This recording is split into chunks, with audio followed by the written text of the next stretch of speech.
అందరికీ ముందుగా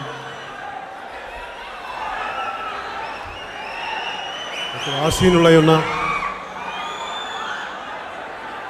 మా ఎంపీటీసీ విజేతలకి, మా జడ్పీటీసీ విజేతలకి ముందుగా నా శుభాకాంక్షలు తెలియజేసుకుంటూ, మా నాయకులకి, మా వీర మహిళలకి, మా నాయకురాళ్ళకి, అందరికీ ప్రతి ఒక్కరికి పేరు పేరున నమస్కారాలు తెలియజేసుకుంటాం.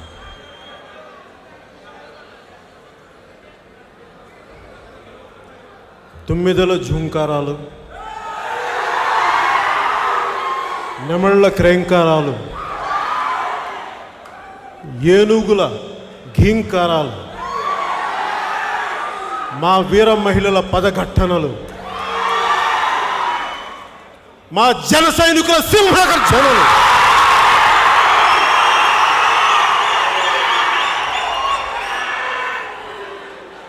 వైసీపీ గ్రామ సింహాల గోంకారం సహజం.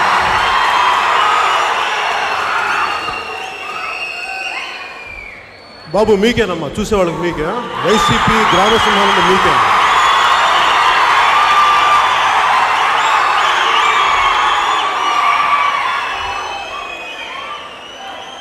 గోంకారము అనగా మొరుగుట.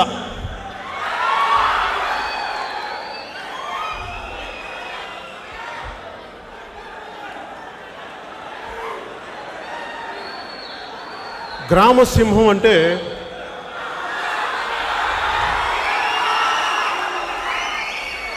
చాలా పదకోశాలు, చాలా నిఘంటువులు పరిశీలించిన పిమ్మట అసలు గ్రామసింహం అంటే ఏంటి అనేది నేను కొంచెం రీసెర్చ్ చేశాను లాస్ట్ కొద్ది రోజుల నుంచి.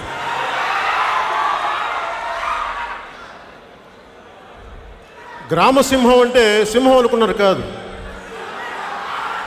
అడవి సింహాలు మీరు అనుకున్నారు అవి కాదు, అది గ్రామసింహం. గ్రామసింహం బ్రౌన్ పదకోశం ప్రకారం కుక్కలు, వీధి కుక్కలు, శంకర్ నారాయణ తెలుగు డిక్షనరీ ప్రకారం పిచ్చి కుక్కలు, ఊర కుక్కలు,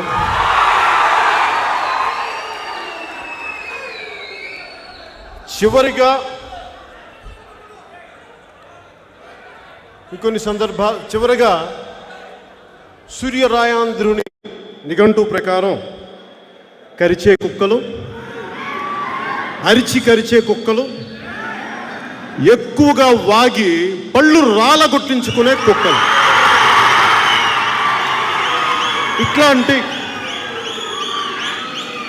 ఇలాంటి ఇత్యాది అర్థాలన్నీ ఈ పదకోశంలో ఉన్నాయి గ్రామసింహాలని. ఈ సన్నాసులకి వారికి జన్మనిచ్చిన తల్లిదండ్రులు నేర్పలేని సంస్కారాన్ని నేను నేర్పగలనా? నేను నేర్పను. వీళ్ళకి ఎవరు నేర్పిస్తారంటే ఎక్కువ మాట్లాడితే ఇట్లా ఇంకా సరిగ్గా నూనూగు మీసాలు రాని 16-17 ఏళ్ళ కుర్రాళ్ళు ఉంటారు చూసారా, వాళ్ళు నేర్పిస్తారు సంస్కారం వీళ్ళకి.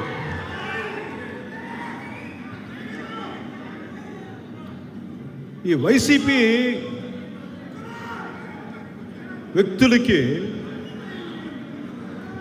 డబ్బు, అధికారం, అహంకారం, మదం, మాత్సర్యం బాగా ఎక్కువగా ఉన్నాయి. వాళ్ళకి అవన్నీ పుష్కలంగా ఉన్నాయి. వాళ్ళకి లేనిదల్లా ఒక భయం లేదు వాళ్ళకి. భయం మీకు నేర్పిస్తానమ్మా. మీకు భయం అంటే ఎలా ఉంటుందో నేర్పిస్తాను మీకు.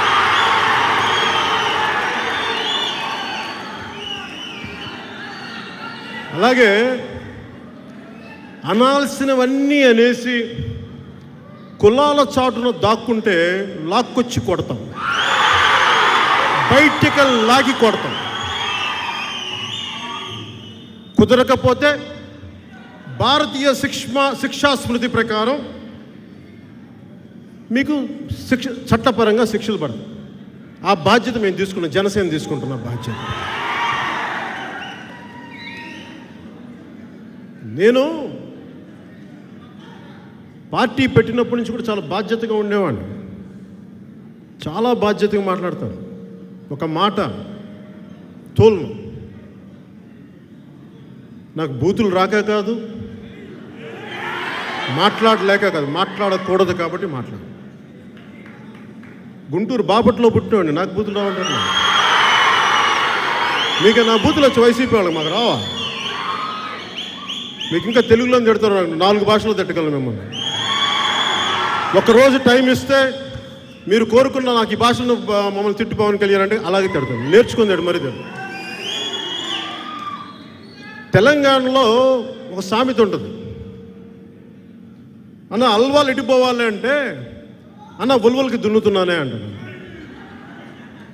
కాదన్నా నేను అడుగుతుంది అల్వాలకి ఎడిపోవాలి అంటే నేను ఉలవలకి దున్నుతున్నానే అంటాడు. ఆడు ఇట్లా చాలాసేపు అడిగింది. అరే నేను అడుగుతుంది ఏంటి, నువ్వు చెప్తుంది ఏంటంటే వాడు కావాలని చేస్తున్నాను.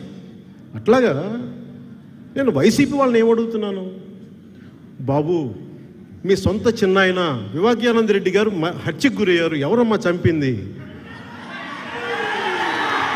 పవన్ కళ్యాణ్ 3 పెళ్ళిళ్ళు ఎందుకు చేసుకున్నాడు, అదేంటి? నా వ్యక్తిగత జీవితం ఏంటి? అలాగే బాబు మీకు ఎందుకు కోడికత్తిలో ఎవరమ్మా చేసింది ఆ రోజున మీరు అంతా అరిచి గోల చేశారే. సిఎస్ఎఫ్ వాళ్ళు ఉండగా కేంద్ర కంట్రోల్లో ఉండి, నిఘా వ్యవస్థ కంట్రోల్లో ఉండి, భద్రతా వ్యవస్థ కంట్రోల్లో ఉండి మీ మీద దాడి చేస్తూ అంత గోల చేశారే. ఆ చంపింది ఎవరమ్మా అని ఆ రోజున అప్పటి గవర్నర్ నరసింహన్ గారు కూడా దీని వెనక చాలా పెద్ద కుట్ర ఉందని అన్నారు కదా. ఆయన కూడా చెప్పాలి దీనికి సమాధానం. అలా కుదరదు. ఇవి చెప్తే ఏంటి మాట్లాడతారు మీరు నా మీద?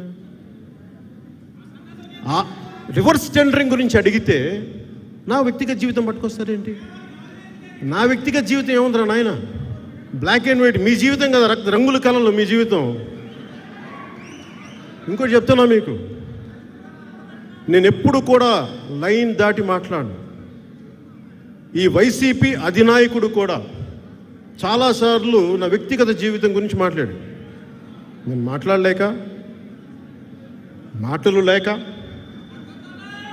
సంస్కారం, నా తల్లిదండ్రుల సంస్కారం నేర్పించారు. ఈరోజు మీ అందరి సాక్షిగా చెప్తున్నా, మనం పాటించాల్సింది. నేను మిమ్మల్ని పాటించమని కోరుకుంటున్నాను. ఈ రోజున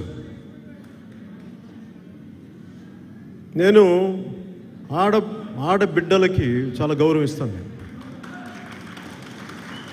వైసీపీ కార్యకర్త కుటుంబ సభ్యుల్లో ప్రతి ఆడవారికి, ప్రతి వైసీపీ కార్యకర్త భార్య దగ్గర నుంచి వాళ్ళ అధినాయకుడు సతీమణి వరకు, అమ్మ నేను మీకు మాటిస్తున్నాను, మీరు మీ వాళ్ళు మాట తప్పుతారు, మీ వైపు ఒక్క మాట మా వాళ్ళని అన్నెవరు నేను అన్ను, మీకు మాటిస్తున్నాను.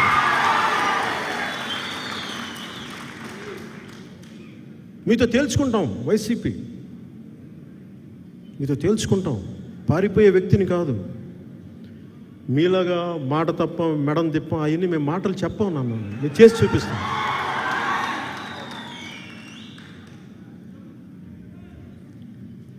నేను ఎప్పుడైనా సరే చాలా బుద్ధికతోటి, చాలా పద్ధతిగా మాట్లాడతాను. ఈరోజు నేను మీతో పంచుకోదలుచుకున్నాను.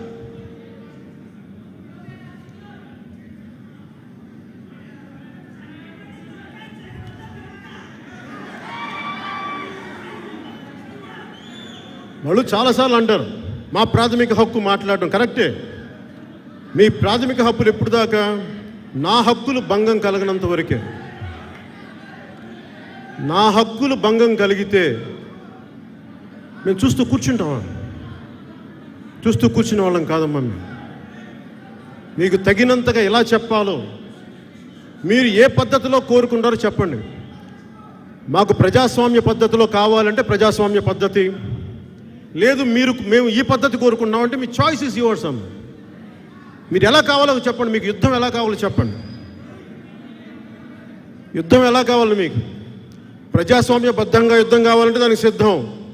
లేదు ఇంకో ఏ విధంగానైనా అని చెప్పి మీరు అంటే దానికి మేము సంసిద్ధం. మర్చిపోకండి.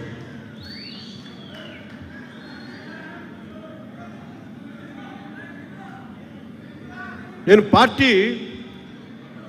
పాలిటిక్స్లో నాకు ఎవరు లేరు. నాకు మా నాన్న ముఖ్యమంత్రి కాదు, మా మామగారు ముఖ్యమంత్రి కాదు. ఇదే పొన్నూరు ఇక్కడ చూడ మా నాన్న హెడ్ కానిస్టేబుల్గా పనిచేసిన, అక్కడ స్టార్ట్ చేసిన మా నాన్న. నాకు మా నాన్న ఇచ్చింది వారసత్వంగా ఏమి ఇచ్చిన ఆస్తులు ఇవ్వాల. మా నాన్న పెద్ద పెద్ద కార్లు ఇవ్వాల, ఇడుపల్లిపాయ లాంటి ఎస్టేట్లు ఇవ్వాల మాకు. మా నాన్న వేల కోట్ల సంపాదన ఇవ్వాల. మా నాన్న నాకు ఇచ్చింది ధైర్యం, తెగింపు, ధర్మరక్షణ. ఈ మూడు ఇచ్చాడు వారసత్వం.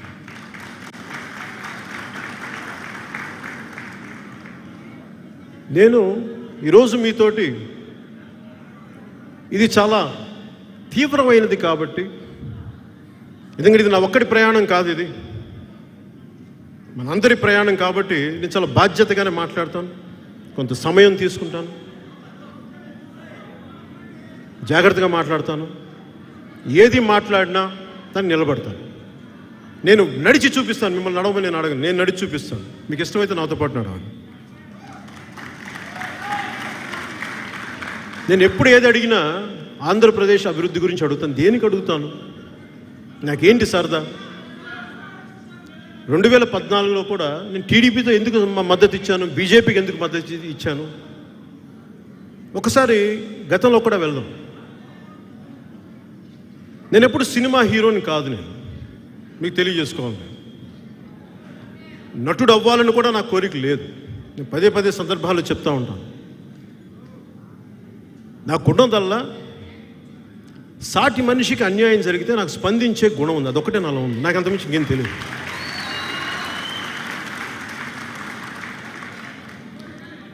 అది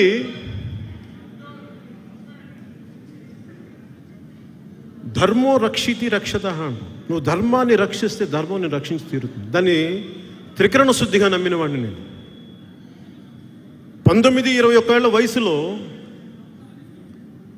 నేను యోగ మార్గంలోకి వెళ్ళిపోయి, నాకు అవసరం లేదు రామ్లాల్ ప్రభుజీ యోగ మార్గంలోకి వెళ్ళిపోయి తిరుపతిలో ఉంటే, నువ్వు బాధ్యతల నుంచి తప్పించుకుంటున్నావు అని చెప్పేసి సోమరిగా అయిపోతున్నావు అని ఇంట్లో వాళ్ళు అంటే, గత్యంతరం లేక సినిమాలోకి వచ్చాను. ఇష్టపడి రాలేదు నేను సినిమాలోకి. రాజకీయాల్లోకి మటుకు ఇష్టపడి వచ్చాను నేను. ఎందుకు? సినిమాలు ఇష్టం లేక కాదు. సినిమాలు నాకు చాలా ఇష్టం, గౌరవం. అది నాకు అన్నం పెట్టేది, నా తల్లి. అది నన్ను తగ్గించట్లా నేను. కానీ రాజకీయాలు నాకు చాలా బాధ్యత. నేను ఏ పని చేసినా నా తోటలో ఒక పాదు తీయమంటే చాలా శుభ్రంగా తీస్తాను. పిచ్చి మొక్కలు, కలుపు మొక్కలు తీసేసి శుభ్రంగా మొక్క ఏపుగా ఎదిగేలా చేయగలను. అలాగే రాజకీయాల్లో కూడా ఈ కలుపు మొక్కలను తీసేసి ఒక బలమైన అభివృద్ధి వైపు కూడా మనం చెయ్యాలి. అంటే ఏ పని ఎంచుకున్నా నేను అంత శుభ్రంగా చేసి పెడతాను. ఒకళ్ళు మెచ్చి మేకతోలు కప్పుతారనో, లేదంటే నాకు పథకాలు ఇస్తారనో, ప్రెసిడెంట్ మెడల్ ఇస్తారనో నేను చేయను.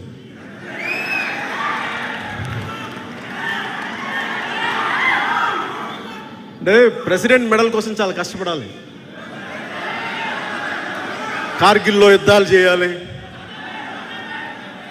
పాకిస్తాన్ శత్రుమూకల్ని చంపాలి,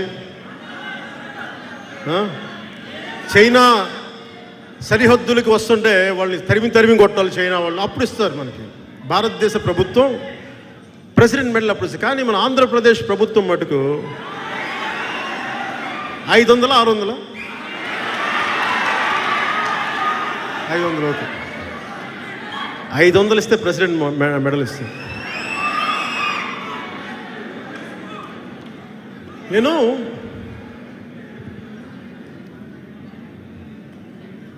సో పాలిటిక్స్కి బీజం ఎప్పుడు పడింది అంటే,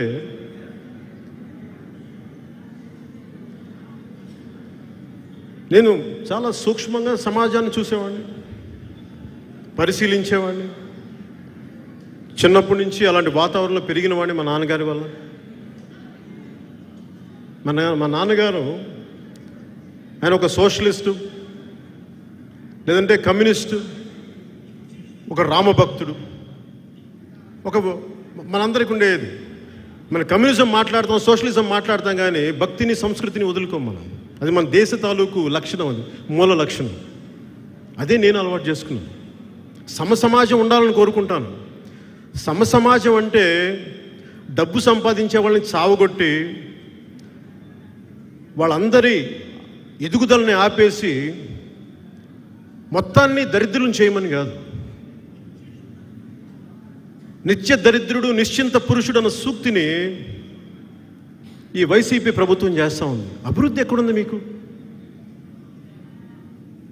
అభివృద్ధి గురించి మాట్లాడమంటే అభివృద్ధి గురించి ఏముంది మీకు? అభివృద్ధి అని అంటే ఓకే, వీళ్ళు ఈ కోడికత్తి కేసులో క్రైమ్స్, లేదంటే వాళ్ళ సొంత చిన్న వివేకానంద రెడ్డి గారి హత్య కేసు అదొక వైపు అయితే,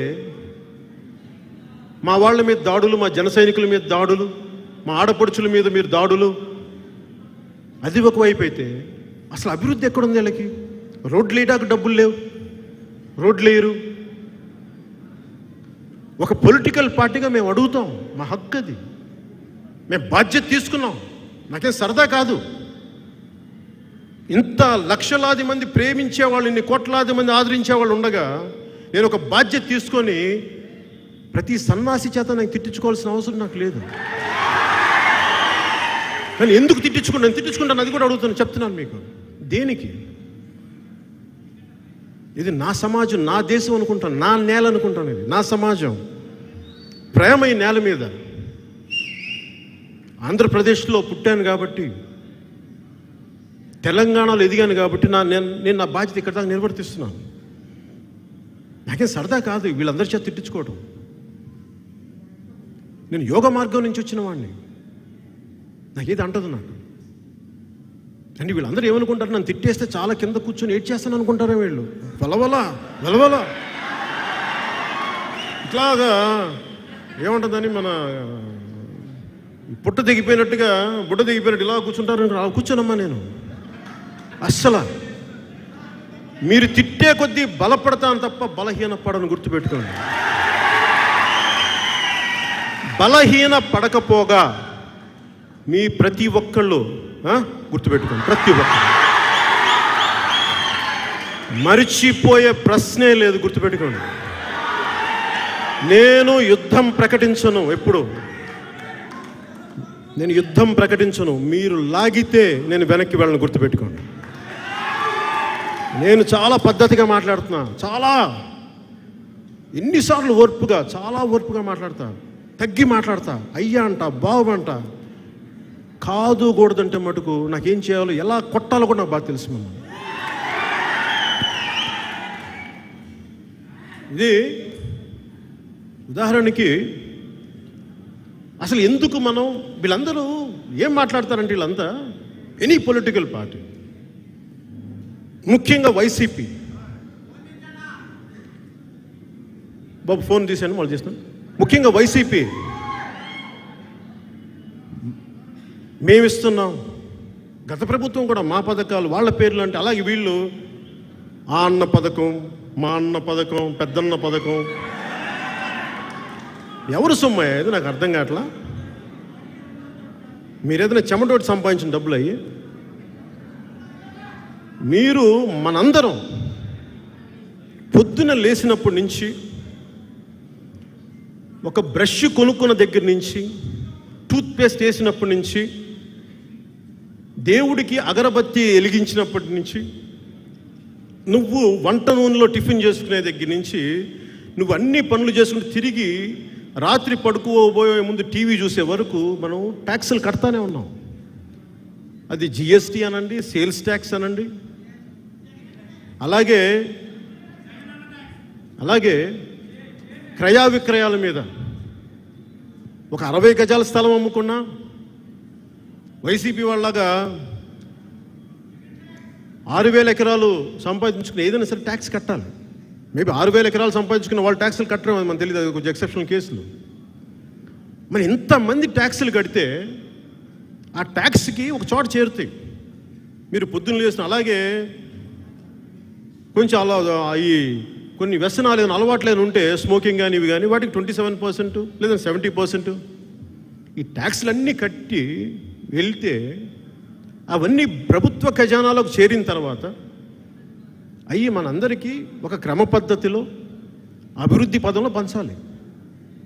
అలా కాకుండా వీళ్ళు నాకు ఓటేస్తారు వీళ్ళకి పంచుతా, వీళ్ళు నాకు ఓటేశారు కాబట్టి వీళ్ళకి పంచుతా, వీళ్ళలో కూడా వాళ్ళకి ఇస్తాను వీళ్ళకి ఇవ్వను, ఆ పెద్ద ఆయనకి పెన్షన్ ఇస్తాను ఆ పెద్దమ్మకి నేను పెన్షన్ ఇవ్వను, వీళ్ళకి నేను రేషన్ కట్ చేస్తా వాళ్ళకి రేషన్ ఇస్తా. ఇలా మీరు అస్తవ్యస్తంగా చేస్తే మేము అడగమా మిమ్మల్ని. అంటే మీరేంటి కిరాయి మోకలను పెట్టుకొని కోడికత్తు గ్యాంగుల్ని పెట్టుకొని, లేదంటే కాదమ్మా మీరు కోడికత్తు గ్యాంగుల్ని పెట్టుకొని కిరాయి మోకలను పెట్టుకొని, లేదంటే బాంబులతో దాడులు చేస్తామంటే మేము భయపడతామా? మీరు వైసీపీ నాయకత్వానికి స్ట్రైట్గా చెప్తున్నా, అలా భయపడే వాళ్ళు ఇంకెవరు ఉన్నారో కానీ పవన్ కళ్యాణ్తో పెట్టుకోకడమ్మా, తోలు తీసి కింద కూర్చోబెడతాం. నా మర్యాద ఎప్పుడు దాకంటే మీరు మర్యాద ఇచ్చినంత వరకే. మీరు మర్యాద స్థాయి దాటారా, నేను దాటితే మర్యాద ఎలా ఉంటుందో మీకు నేను చూపిస్తాను.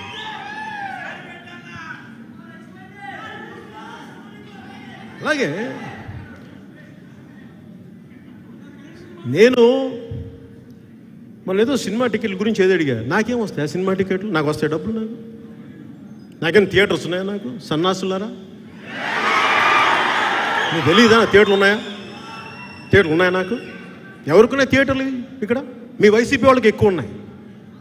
కాకినాడ థియేటర్స్ ఎవరు? మీ వైసీపీ వాళ్ళవి కావా? నెల్లూరు థియేటర్, నెల్లూరు మీకు ఎవరు? మీ మాగుడు శ్రీనివాసులు మీ ఎంపీ కదా మీ? అదేలే ఇంకా అక్కడ ఇక్కడ కదా అన్నీ కలిపి నాకు వస్తాయి డబ్బులు. నేనేమడుగుతున్నా, టికెట్ రేట్లు నువ్వు 5 రూపాయలు కాదు 10 రూపాయలు కాదు ఏదైనా పెట్టుకొని సావండి, నాకు అనవసరం. నేను 5,000 రూపాయలకి అక్కడ మా ఇక్కడ అబ్బాయిని సినిమా చేస్తున్నప్పుడు నాకు మా ప్రొడ్యూసరు మా బావగారు అరవింద్ గారు ఇచ్చింది 5,000 రూపాయలు నెలకి. పెద్ద మనసుడు 5,000 రూపాయలు ఇచ్చారు. పాప అంతమంది నేను ఏం కోరుకుంటాను. అలాగే జానీ సినిమాకి సినిమా పోతే డబ్బులన్నీ ఇచ్చేసాను, రూపాయి సున్నా తీసుకుంది, రూపాయి అప్పు చేశాను 15 లక్షలు. నాకు సినిమా మీద నాకు ఇది లేదు. నేను అడుగుతుంది ఏంటంటే, సినిమా టికెట్లని నేను అడగలా, చాలా చిన్నది అది. నేను అడుగుతుంది ఏంటంటే, నా కష్టార్జితాన్ని ఒకరి కష్టార్జితాన్ని నువ్వెవడు దోచుకోవడానికి అంట. నీకు హక్కు లేదు. నీకు it's demand and supply. Demand and supply మీద ఆధారపడి ఉంటుంది. ఇది సోషలిస్ట్ కమ్యూనిస్ట్ ఎకానమీ కాదు, ఇది ఫ్రీ ట్రేడ్, ఇది మిక్స్డ్ ఎకానమీ. ఇండియా మిశ్రమ ఎకానమీ. ఇది ప్రైవేట్ ఎంటర్ప్రైజెస్ ఉంటాయి, పబ్లిక్ ఎంటర్ప్రైజెస్ ఉంటాయి. అలాంటప్పుడు మీ భారతీయ సిమెంట్స్ని అందరికి సిమెంట్ ఊరికే పంచచ్చు కదా. మీకు అన్ని లక్ష కోట్లు ఉన్నాయంటారు కదా, ఒక లేవు అనుకుందాం, అది టీడీపీ వాళ్ళు మీ మీద పెట్టిన ఆరోపణ అనుకుందాం కొన్ని ఒక వాదనకి. కనీసం మీరు ప్రకటించిన 700 కోట్లు తక్కువ లేవు కదా. ఏం చేసుకున్నారు 700 కోట్లు? కొన్ని దాంతోనే అందరూ పంచండి డబ్బులు. అవి పంచరే మీరు? ఆ రోడ్డు మీద టెంపుల్ దగ్గర పూలు అమ్ముకునేవాళ్ళు, ఏమంటుందని పునుకులు వేసుకునేవాళ్ళు, వీళ్ళ దగ్గర కూడా కొట్టండి. మటన్ కొట్టే వాళ్ళ దగ్గర, మటన్ షాపులో తీసేసుకోండి, అవి కూడా లాగేసుకోండి. ఒక పని చేయండి, ఇళ్లలోకి వచ్చి బంగారం కూడా లాగేసుకోండి. మీరు సిగ్గుండాలి మీకు. అడుగుతున్న దానికి సమాధానాలు చెప్పరు మీరు. అడుగుతున్న దానికి మీరు సమాధానాలు చెప్పే అలవాటు లేదా మీకు? కాట్ల కుక్కలా అరుస్తారేంటి? మాట్లాడటం ఎప్పుడు నేర్చుకుంటారా మీరు? నేను ఎందుకు గ్రామ సింహాలు అన్నాను కూడా చెప్తా. ఒకసారి ఎక్కడో మన షూటింగ్ దగ్గర టీవీ పెట్టి చూస్తామంటే సౌండ్ సరిగ్గా రావట్లా, ఈ వైసీపీ వాళ్ళు మాట్లాడుతుంటే. ఆ పక్కనేమో కుక్కలు తెగరుస్తున్నాయి, రెండు మ్యాచ్ అయిపోయింది. ఇదేంట్రా వైసీపీ వాళ్ళ ఇట్లా మాట్లాడుతున్నామా? ఒక సైనిక్ బోర్డుకి మీరు ఎప్పుడైనా ఇచ్చి చచ్చారా? మీరు ఎప్పుడన్నా దేశ సరిహద్దుల కోసం పనిచేసిన సైనికుల కోసం మీకు 700 కోట్లు ఉన్నాయి కదా మీ అధినాయకుడికి, ఆయన ఎప్పుడన్నా 1 కోటి రూపాయలు మీరు ఒక పిల్లికి బిచ్చ వేయడం మేము చూడలేదమ్మా. మీ ఇప్పుడు దాకా వెళ్ళి తినే అన్నం కూడా మీరు కాకులను కూడా విసరు. మీరు అంత పిసనారులు, మీరు పినాసులు, మీరు మాట్లాడతారు మా గురించి.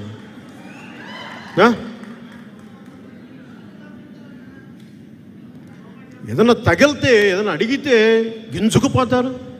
వీళ్ళేమో మనల్ని వచ్చి కొట్టేయచ్చు, వీళ్ళు వచ్చి మనల్ని తిట్టేయచ్చు, పచ్చిబూతులు తిట్టేయచ్చు. మన మటుకు సార్ అలాగే సార్ ఏం రా అని పిచ్చి పచ్చిబూతులు సార్ నమస్కారం అలా అనవమ్మా. అస్సలు అనే ప్రశ్న లేదమ్మా. మీరు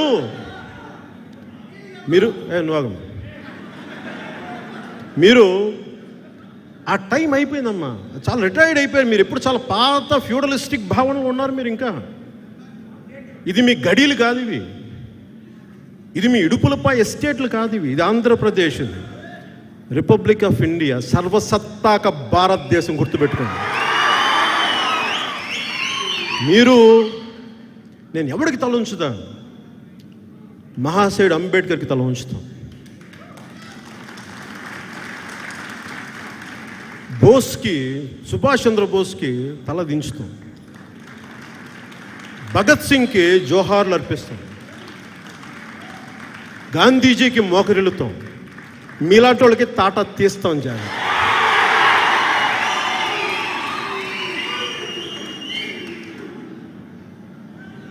మీరు ఏదన్నా అడుగు, ఇది మాట్లాడటం మానేశారు.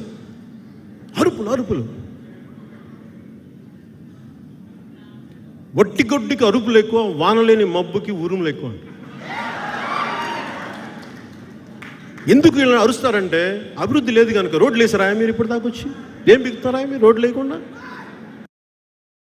మీరు వేయరు. మేము ఇప్పుడు వస్తున్నామంటే ఇప్పుడు మా మసూదన్ రెడ్డి గారు చెప్పినట్టుగా వెంటనే ఒక 7 కిలోమీటర్లు పాడైపోయిన రోడ్ని మీరేంటి 2 రోజులు వేసేస్తారు హడావుడిగా? మేము నమ్ముతాం. మేము అవన్నీ మేము అడుగుతుంది రోడ్లు.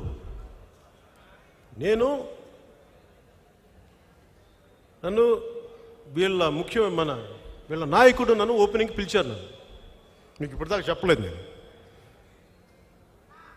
నేను ఓడిపోయి 2 చోట్ల వాళ్ళు ఫోన్ చేశారు. నన్ను ఆహ్వానించారు. ప్రమాణ స్వీకారానికి రమ్మని నేను చెప్పాను. శుభాకాంక్షలు చెప్పాను. ఆ రోజే చెప్పాను, భవిష్యత్తులో చాలా నిర్మాణాత్మకంగా మేము వ్యవహరిస్తామని చెప్పాను. ఎక్కడ నేను మాట తప్పలేదే. కానీ మీరు ఎదురు ఉండకూడదు అనుకుంటే అలా కుదరదు. మీరు ఎంత పెద్దవాళ్ళైనా అవ్వనివ్వండి, మీకు ఎన్ని వేల కోట్లు ఉండనివ్వండి, మీ కింద ఎంత కిరాయి సైన్యమైనా ఉండనివ్వండి, అస్సలు భయపడే ప్రశ్నే లేదమ్మా మీకు.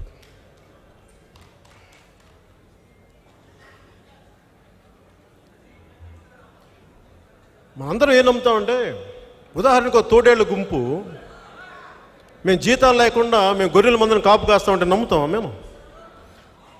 వైసీపీ వాళ్ళు మేము అయ్యే అవినీతి లేకుండా మేము పాలన సాగిస్తామని మేము నమ్ముతామా మిమ్మల్ని? మీరు అమ్మే గవర్నమెంట్ ఈ సారాయి టికాలు డబ్బులు ఎక్కడికి వెళ్తున్నాయి?